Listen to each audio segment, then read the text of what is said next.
ദേവികുളം മുൻ MLA. S. Rajendran പാർട്ടിയിലേക്ക് മടങ്ങി വരുമെന്നത് തള്ളാതെ CPM ഇടുക്കി ജില്ലാ സെക്രട്ടറി CB വർഗീസ്. രാജേന്ദ്രൻ പാർട്ടിയെയും പാർട്ടി രാജേന്ദ്രനെയും തള്ളിപ്പറഞ്ഞിട്ടില്ല. തള്ളിപ്പറയാത്തത് പാർട്ടിയോട് താൽപ്പര്യമുള്ളതുകൊണ്ട്.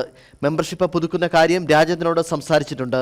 മെമ്പർഷിപ്പ് പുതുക്കിയെങ്കിൽ മാത്രമേ ചുമതലയും ഘടകവും തീരുമാനിക്കുകയുള്ളൂവെന്നും CB വർഗീസ് പറഞ്ഞു.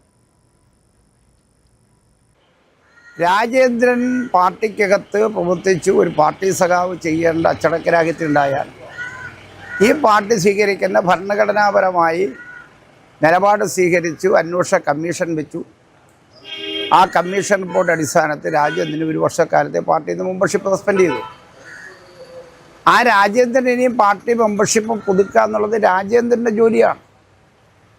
രാജേന്ദ്രൻ ആ മെമ്പർഷിപ്പ് പുതുക്കുക രാജേന്ദ്രൻ പാർട്ടി ഘടകമാണ് പിന്നെ തീരുമാനിച്ചു കൊടുക്കേണ്ടത്.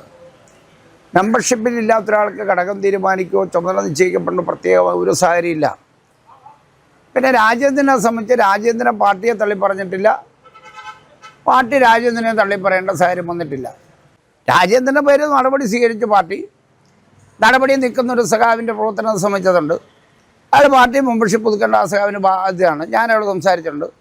പാർട്ടി മെമ്പർഷിപ്പ് പുതുക്കുക, പുള്ളിക്ക് പാർട്ടി ഭാവമായി പ്രവർത്തിക്കുക, അതിനത്ര വേറെ കാര്യമൊന്നുമില്ല. രാജേന്ദ്രൻ പാർട്ടി ഇതുവരെ തള്ളിപ്പറഞ്ഞിട്ടില്ല എന്നുള്ളത് തന്നെ രാജേന്ദ്രൻ പാർട്ടിയോട് താല്പര്യമുണ്ടെന്നുള്ള ഉത്തരവല്ലേ. രാജേന്ദ്രൻ CPMനെ തള്ളിപ്പറയുന്നില്ല, ഇതുവരെ പറഞ്ഞിട്ടില്ല. അപ്പോൾ രാജേന്ദ്രന് പാർട്ടിയോട് താല്പര്യമുണ്ടെന്നുള്ള ഉത്തരവല്ലേ.